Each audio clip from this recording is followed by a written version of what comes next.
은사는 멈췄다. 이제 영의 시대가 열린다.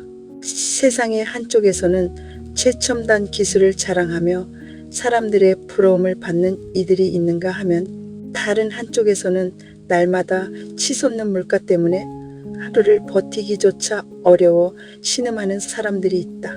분명 이 세상은 잘못된 방향으로 가고 있지만 아직 그것을 해결할 뚜렷한 대안은 보이지 않는다.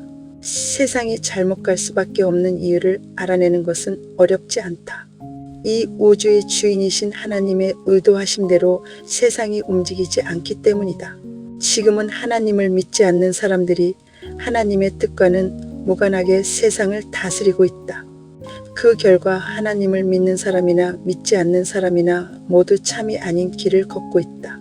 어떤 이는 힘겹게 살아가고 다른 이는 눈부시게 발전해 가지만 결국 모두 혼돈 속에 있다. 그러나 하나님을 믿는 자들도 자신들이 걷는 길이 하나님이 원하시는 참된 길이 아님을 인정하지 않으려 한다. 이방인들이 주도하는 길이 하나님의 길이 아니라는 것을 입증할 만한 능력도 부족하다. 하나님을 믿는 사람들이 이방인들처럼 무엇으로든 보여줄 수 있어야 하겠지만 현실적으로 그러한 힘이 없다. 왜냐하면 하나님을 믿는 사람들조차 하나님이 바라시는 방식으로 제대로 믿고 있지 않기 때문이다. 오래전에는 은사가 이방인의 시선을 끌었지만 지금은 은사도 시들해졌고 은사 자체가 하나님이 바라시는 참된 길도 아니다.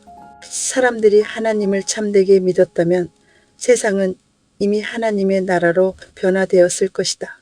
하지만 사람들은 여전히 무엇이 참인지 무엇이 거짓인지 가장 기초적인 부분조차 이해하지 못한다. 예수님께서 영을 주고 가신 지 수천 년이 지났지만 사람들은 여전히 육의 상태에 머물러 있기에 보이는 현상이 전부라고 여긴다. 시간이 흐를수록 참이 아닌 세력은 더욱 높아지고 보여지는 세상의 탑은 하늘을 찌를 듯 높아져만 간다. 하나님께서 주인이 되라고 하나님의 자녀에게 권세를 주셨지만 그 권세를 사용하지 못한 채 이방인들에게 빼앗겼고 오히려 그들을 칭찬하며 박수치고 있다. 더 비극적인 것은 빼앗은 자나 빼앗긴 자나 모두 이 세상의 참된 주인이 누구인지 모르고 있다는 사실이다. 그래서 싸울 이유조차 없고 보이는 높은 탑만 보고 우선순위를 판단한다. 문제를 해결하려면 먼저 어디가 잘못되었는지 알아야 하지만 보이는 세계의 찬란함에 눈이 가려 지금의 상황이 잘못되었다고 느끼지 못한다. 예수님 승천 후 수천 년 동안 하나님의 사람들은 육에 머물러 있었고 그 사이 이방인의 세력은 끊임없이 상승했다.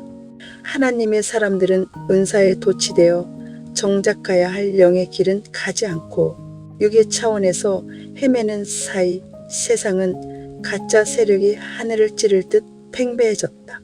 상대의 세력이 커질수록 하나님의 길은 더 좁아지고 그대로 방치하면 상대의 세력은 더 커질 것이 분명하다. 지금 세상은 점점 이상한 방향으로 가고 있지만 하나님의 백성들은 무엇이 잘못인지조차 말하지 못한다. 자신들이 하나님을 향해 간다고 믿기 때문에 절대로 잘못되었다는 것을 인정하지 않는다. 하나님을 믿으면 자동으로 영의 차원에 있다고 착각하기 때문이다. 사실 육의 차원에서는 하나님을 믿는 사람이나 믿지 않는 사람이나 크게 다르지 않다. 하나님을 믿지 않는 사람들도 육의 감각을 개발해 더 세상적으로 능숙하게 살아간다. 반면 많은 신앙인들은 은사만 바라보다가 삶 속에서 역사하시는 하나님을 놓치고 이방인들은 세상의 흐름을 읽고 현실적으로 잘 살아간다. 그러므로 이방인들이 세상을 장악하는 것은 당연하다. 은사를 이용해 힘든 상황을 피하려 하면 변화의 기회를 잃는다.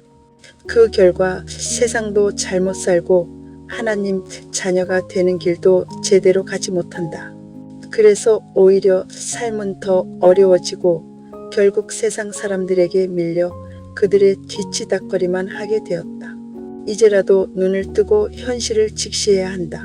상대를 이기려면 먼저 그 정체를 알아야 한다. 이방인들이 세상을 눈부시게 발전시키고 세력을 넓혀도 우리는 모든 것을 하나님의 영의 눈으로 보아야 한다. 이방인도 은사 중심의 신앙인도 모두 외형적 성장만을 쫓고 있으며 그 길은 육에 기반한 길이다. 은사를 사용하여 하나님을 의지하는 것 역시 환경의 어떠함을 바라는 것들이기 때문에 은사를 활용하여 살아가는 사람들이나 이방인들이나 같은 맥락이다. 안타깝게도 이방인들이나 하나님의 은사를 힘입어 살아가는 사람들이나 모두 자신들의 변화와는 무관한 길을 간다. 그 길은 모두 육에서 이루어지는 길이고 육에 쌓아 올리는 것들은 아무리 높은 탑을 쌓아도 계속 배고플 수밖에 없으며 그러므로 앞으로 질주할 수밖에 없다. 그 길은 거듭남의 사람이 주인이 아니라 환경이 주인이고 사람들이 환경을 주인으로 앞세우고 사람들은 그 환경의 종이 되어 따라가기 때문이다. 그래서 자신들이 쌓은 탑이 무너지지 않도록 필사적으로 노력한다. 만약 그 탑들이 무너지면 종이 된 사람들 역시 무너지게 되기 때문이다. 하지만 하나님은 사람을 만물의 영장으로 삼으셨고 만물을 다스리는 권세를 주셨다. 그러므로 그들이 가는 길은 올바른 길이 아니다.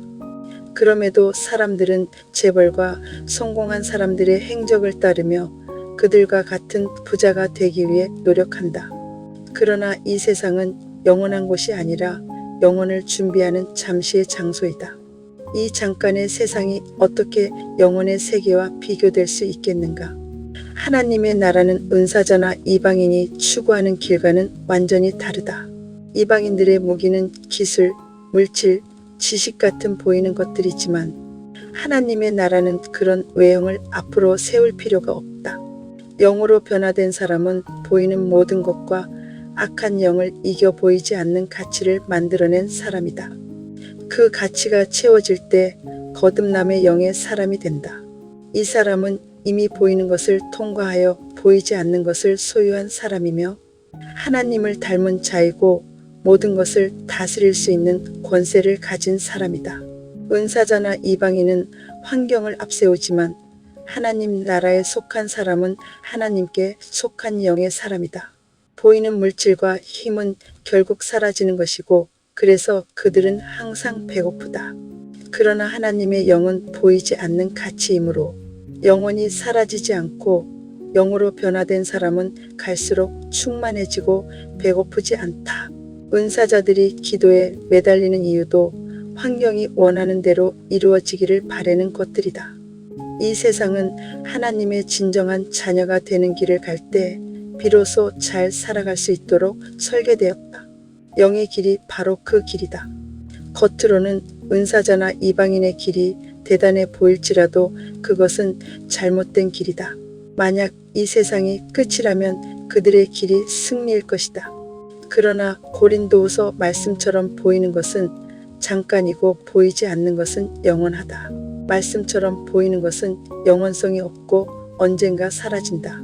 반면 보이지 않는 하나님의 영의 길은 보이는 것을 소비하여 보이지 않는 가치를 창조한다. 그 가치의 힘이 하나님의 힘이다. 하나님은 보이지 않는 힘으로 일하신다. 하나님은 자녀에게 그 힘을 주고 싶어 하지만 사람들은 보이는 것을 쫓느라 그 유업을 받지 못한다. 그렇다면 지금 하나님을 믿는 사람들은 무엇을 해야 하는가? 모든 문제의 해답은 하나님 안에 있다. 하나님을 믿는 사람들이 하루속히 바른 길로 들어서야 한다. 그동안 은사에 치우쳐 영의 길로 들어가는 것이 거의 불가능해졌지만 이제 우리는 모두 하나님의 자녀가 되는 영의 길로 들어가야 한다.